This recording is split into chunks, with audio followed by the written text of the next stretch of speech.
ठीक है, मेरा स्क्रू अगर ढीला है ढीला ही रहने दीजिए ना, उसमें उनका आपत्ति क्या है।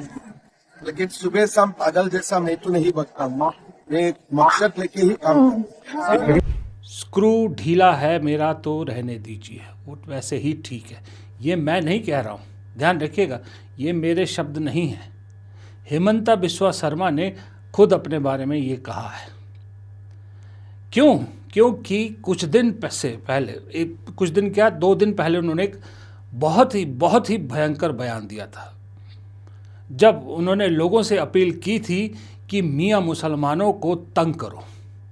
यानी अगर वो रिक्शा चला रहा है, 5 रुपये अगर वो आपसे मांगता है तो 4 रुपये उसको दो। मतलब इस तरह से निशाना बनाओ उन्हें और कंप्लेंट करो उनके बारे में। मतलब एक मुख्यमंत्री होते हुए इतना भड़काऊ बयान उन्होंने दिया था, जिस पर विपक्ष ने, कांग्रेस ने खास करके तीखा प्रहार किया था कि ऐसे आदमी को मुख्यमंत्री पद पर नहीं होना चाहिए, मामला दर्ज होना चाहिए, अदालत को स्वतः संज्ञान लेके हेमंता बिस्वा शर्मा को अरेस्ट करना चाहिए।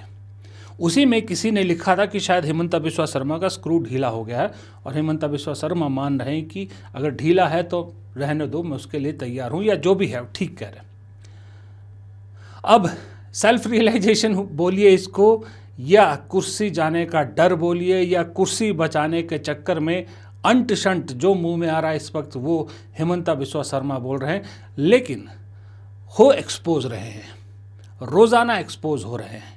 अब ताज़ा उनका बयान है कि भाई साहब, जो उनकी कुर्सी छीनने के लिए सबसे प्रबल दावेदार है गौरव गोगोई, कह रहे हैं वो भी पाकिस्तानी हैं, उनकी पत्नी भी पाकिस्तानी है, और गौरव गोगोई को चैलेंज कर रहे हैं कि मुझ पे केस करके देख लो। देखिए, वो डरने वाला नहीं है, वो अच्छा बात है, ठीक है। हमारा भी किसी को डरवाने का मकसद नहीं है, लेकिन जो सच है वो सच ही रहेगा, जो झूठ है वो झूठी रहेगा। गौरव गोगोई पाकिस्तान का एजेंट है, उनका बीबी भी पाकिस्तानी है, और मैं आपका सामने बोल रहा हूँ, उसका हिम्मत है तो वो जाके मेरा ऊपर केस करे। सीएम आज असम में अकेला हो चुका है, उसके साथ ना उनके दल के लोग खड़े हैं। सारे दिल्ली में भी भाजपा के लोग जानते हैं कि वे और उनका परिवार सब जगह कितना उन्होंने अवैध रूप से ज़मीन लिया हुआ है, और उनको ये डर है, इसीलिए इस प्रकार की बातें कर रहे हैं। उन्होंने और उनके परिवार और उनके साथियों ने जितना भी अवैध ज़मीन असम में लिया है, जब हमारी सरकार आएगी उनके ज़मीन को लेकर हम लोगों के बीच में बांटने वाले हैं। इस देश का सबसे धार्मिक स्थल हिंदुओं के हिसाब से, या पवित्र स्थल कहिए या प्रदेश कह लीजिए, वो कौन सा है? वो है उत्तराखंड। क्योंकि हमारे हिंदुओं के खास करके सभी बड़े धार्मिक स्थल उत्तराखंड राज्य में है, और उत्तराखंड राज्य में जहाँ इतने धार्मिक स्थल हो, वहाँ तो वैसे ही हर धर्म में एक ही चीज़ कही गई है कि इंसानियत सबसे बड़ी चीज़ है। कोई एक ऐसा धर्म मुझे दिखा दीजिए जिसने इंसानियत को धर्म से नीचे रखा हो। हर धर्म ने इंसानियत सिखाया है। तो उत्तराखंड में तो मुझे लगता है, उत्तराखंड जैसे राज्य में तो जहाँ इतने धर्म है, इतने धार्मिक स्थल है, वहाँ तो प्यार मोहब्बत, एक दूसरे की इज्जत ज़्यादा होनी चाहिए थी। लेकिन जब से वहाँ बीजेपी का शासन आया है पिछली 2 बार से, तब से लेके उस प्रदेश में नफरत के अलावा और कुछ नहीं दिख रहा। एक धर्म को दूसरे धर्म के खिलाफ कैसे भड़काया जा रहा है, और कैसे वो नफरत लोगों के दिलों में घर कर गई है, इसका उदाहरण उत्तराखंड बहुत बढ़िया है। जहां पर एक कश्मीरी लड़के को, 17 साल के कश्मीरी लड़के को, जो शॉल बेच रहा था बेचारा, उसको मारा जाता है, उसके साथ मारपीट की जाती है, उसका सिर फाड़ दिया जाता है, क्योंकि वो कश्मीरी मुसलमान है।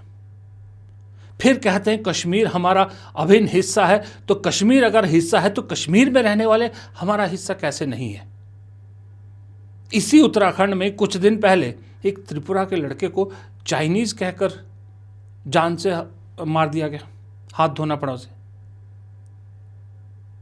ये उत्तराखंड है जहां हमारे बाबा केदार रहते, जहां हमारे बद्रीनाथ जी रहते हैं, जहां हमारी गंगा यमुना निकलती, जहां से, वहां उस उत्तराखंड में ऐसी नफरत। और अब एक नया फरमान कि कोई भी गैर हिंदू उत्तराखंड के इन धार्मिक स्थलों में नहीं आ सकता। गैर हिंदू मतलब कि आप बद्रीनाथ केदारनाथ जब जाते हैं देखते होंगे, वहाँ तो सिख भी जाते हैं, वहाँ मुसलमान भी गए कई देखे। आपने उन सबको बैन कर दिया है, ना ईसाई जाएगा, ना सिख जाएगा, ना मुसलमान जाएगा, ना जैन जाएगा, ना बौद्ध जाएगा। भगवान के दर पे कहाँ, कौन से शास्त्र में लिखा है मुझे बताइए। हिंदू शास्त्र में सबसे ज़्यादा किताबें लिखी गई है, किसी एक शास्त्र में मुझे कोई दिखा दे कि जहाँ लिखा हो कि मंदिरों में भगवान ने रिस्ट्रिक्शन लगा रखी कि सिवाय हिंदुओं के कोई नहीं आएगा। भगवान के दर्शन करने के लिए भी रिस्ट्रिक्शंस। ये नफरत फैलाई जा रही है और ये सब हो रहा है कहाँ पर? सिर्फ और सिर्फ जहाँ बीजेपी शासित प्रदेश है। इसी उत्तराखंड का एक और वीडियो आज बड़ा वायरल हुआ, जहाँ एक लड़के का वीडियो 2-3 दिन से वायरल हुआ, जहाँ कुछ बजरंग दल के गुंडे एक बुजुर्ग मुसलमान को तंग कर रहे थे क्योंकि उसकी दुकान का नाम बाबा है, बाबा क्लॉथ हाउस है। नाम बदलने के लिए उसे धमका रहे थे, उस पर प्रेशर डाल रहे थे, तो एक युवक हिम्मत दिखाकर उनसे भिड़ गया और उसने अपना नाम बताया मोहम्मद दीपक, जानबूझ के। ऐसे वो दीपक है शायद उसका नाम लड़के का।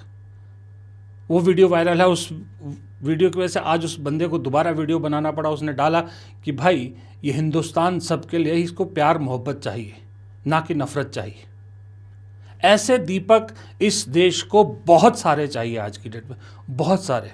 जैसा मैंने पहले भी कई बार कहा कि 70 साल लगे थे देश को यहाँ तक पहुँचने में, जहाँ हम सब मानने लगे थे कि हिंदू मुस्लिम सिख ईसाई सब भाई भाई, सब आगे की बात करते थे। और 10 साल में वो पूरे 70 साल की मेहनत पर पानी फेर दिया है। आप इन 10 सालों की 12 सालों का निचोड़ निकालिए, सार निकालिए। 70 सालों में हमारे कितने लोगों को नोबेल प्राइज़ मिला, अलग अलग फील्ड में मिला, साइंस में भी मिला, अर्थशास्त्र में मिला, लिटरेचर में मिला, सब चीज़ों में मिला ना। ये अलग बात है कि बीजेपी के अध्यक्ष ये भी भूल गए कि रविंद्रनाथ टैगोर को किस चीज़ के लिए नोबेल मिला था, अमर्त्य सेन को मिला था ना, अर्थशास्त्री। आज उसी नोबेल प्राइज़ जीतने वाले से सबूत मांगा जा रहा है हिंदुस्तानी होने का। पिछले 10-12 साल में हमारे किसी एक फील्ड में भी किसी एक हिंदुस्तानी का नाम भी डिस्कस हुआ है नोबेल के लिए? हुआ है कहीं? ये उस दौर की बात है जब हिंदुस्तान आगे की सोचता था, आगे की बात करता था। आज तो पीछे धकेला जा रहा है, कट्टरवाद की तरफ ले जाया जा रहा है।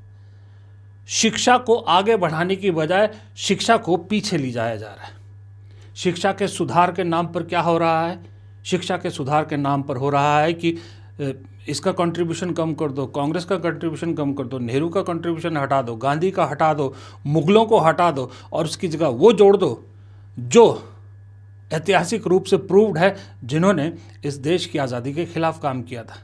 ये आपकी शिक्षा नीति है, ये आपने शिक्षा में बदलाव किया है, जबकि नई चीज़ कुछ जोड़ी है, कुछ शिक्षा के क्षेत्र में कुछ क्रांति की है। तो कहते हैं हमने चंद्रयान 3 लॉन्च किया। 3 तो तब लॉन्च किया ना जब 2 तक पिछली सरकारों ने पहुंचाया था। 3 का प्रोजेक्ट तब आगे आया ना। उसके बाद क्या हुआ? साइंस के क्षेत्र में भी, आईटी के क्षेत्र में क्या हो रहा है? कहीं कोई अचीवमेंट आपको दिख रही है इस हिंदुस्तान के पिछले 12 सालों में जिसमें आपने अंतर्राष्ट्रीय स्तर पर गर्व किया हो, सिवाय एक चीज़ के कि हम विश्वगुरु हैं, हम चौथे नंबर की अर्थव्यवस्था है। बेवकूफ़ बनाने में नंबर 1 है। फिर भी मुझे समझ नहीं आता इस देश के लोगों को क्यों समझ में नहीं आती चीज़ें, जबकि अपने आप को पढ़ा लिखा कहते हैं। पढ़े लिखे लोगों को मालूम भी है कि ये जो चौथे नंबर की अर्थव्यवस्था वाला खेल है, सारे का सारा ये है कि टॉप 10% जो इस देश की आबादी है उसके पास हमारी 70%, 60% जो दौलत है वो तो सिर्फ उन 10% लोगों के पास है, बाकी 90% के पास तो कुछ भी नहीं है। नहीं, हम तो विश्वगुरु हैं, हम तो चौथे नंबर की अर्थव्यवस्था है। क्या बोलता था अमेरिका, क्या बोलता था अमेरिका? अब देखिए कहाँ हमें आज की डेट में आईटी, टेक्नोलॉजी, स्पेस के मामले में यूएस के साथ कंपीट करना चाहिए था, हम टॉप में होने थे। और कहाँ हम क्या बात कर रहे हैं, ये आपकी स्क्रीन पे देखिए। कह रहे हैं ट्रंप ने मोदी पर तंत्र मंत्र कर दिया था, इसलिए मोदी जी जो है वो ट्रंप के बस में चले गए थे, वशीकरण कर दिया था। ये तो सन 47 में भी इतना बुरा हाल नहीं था, उससे पहले हुआ करता होगा। ये सच्चाई है। अब आदमी ये पता कब बोलता है? आदमी तब बोलता है जब उसको पता होता है कि सिस्टम मेरी जेब में है। मालूम है कि अगर केस कर भी दिया तो कौन सी अदालत उस केस में जल्दबाजी या जल्दी फैसला करने वाली है, या सुनवाई भी होगी जल्दी नहीं होगी इसकी भी गारंटी नहीं है।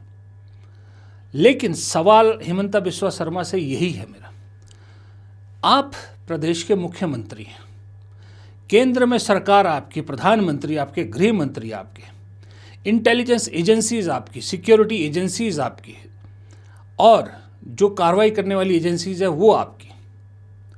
जब आपको पता है, आपके पास सबूत है कि गौरव गोगोई पाकिस्तानी है, उनकी पत्नी पाकिस्तानी है, तो गौरव गोगोई को चैलेंज करने की बजाय आप उन्हें गिरफ्तार क्यों नहीं करते? उन दोनों पत्नी पत्नी पर कार्रवाई क्यों नहीं करते? उन्हें जेल में क्यों नहीं डालते?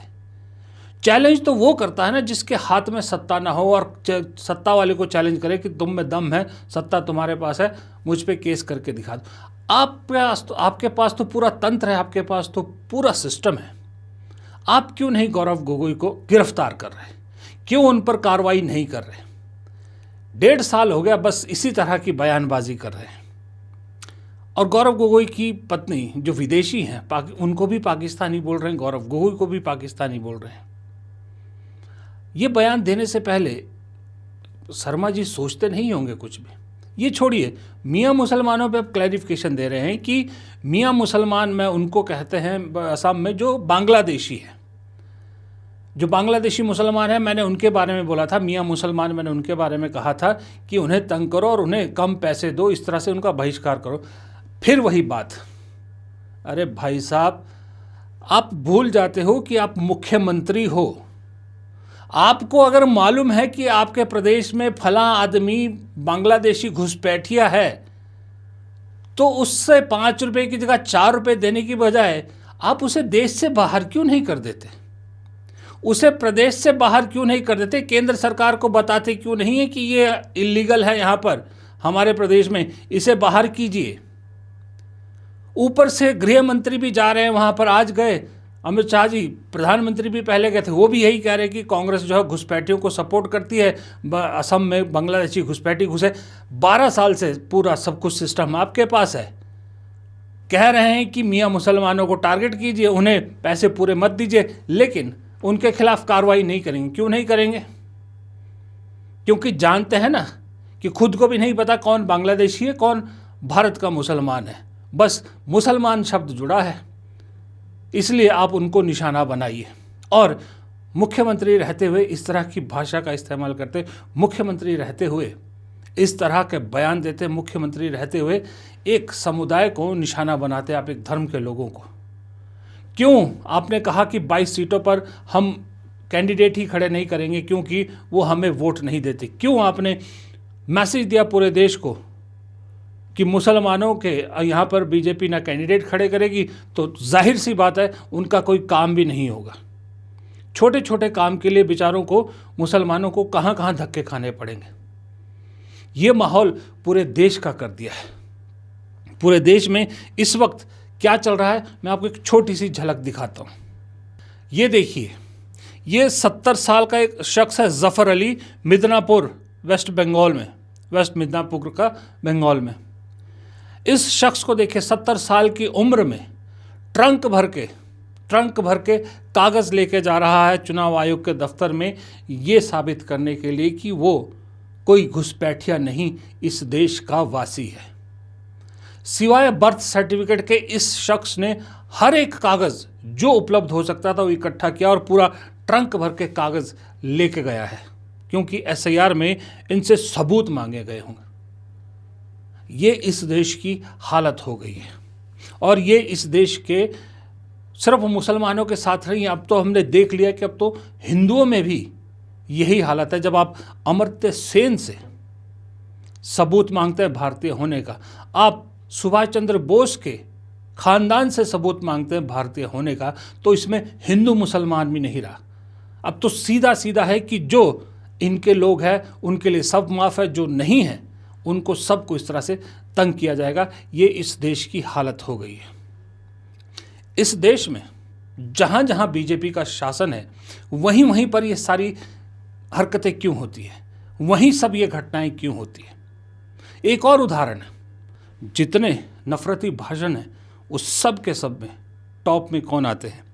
बीजेपी के मुख्यमंत्री, बीजेपी के नेता, ये सब के सब। पर देश का प्रधानमंत्री ही अगर नफरती भाषण दे तो फिर नीचे वाले तो क्या ही अब बोले उनके बारे में। ये हकीकत है।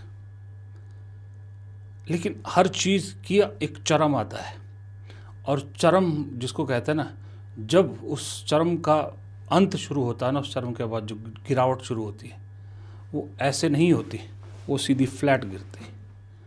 इंतज़ार उसी चीज़ का है कि कभी तो वो आगे खाई आएगी जहाँ पर ये जो नफ़रत फैलाई जा रही है इसका अंत होगा। इंतज़ार उसी का करना पड़ेगा। फ़िलहाल इस वीडियो को ख़त्म करता हूँ। पसंद आए वीडियो लाइक कीजिएगा, शेयर कीजिएगा, कमेंट बॉक्स में आप भी अपनी राय ज़रूर दीजिएगा। कम से कम अपनी राय रखेंगे तो कुछ तो आवाज़ मिल के हम सब की आवाज़ कहीं तो गूंजेगी, किसी के कान में तो जाएगी। चैनल को सब्सक्राइब करना मत भूलिएगा। नमस्कार।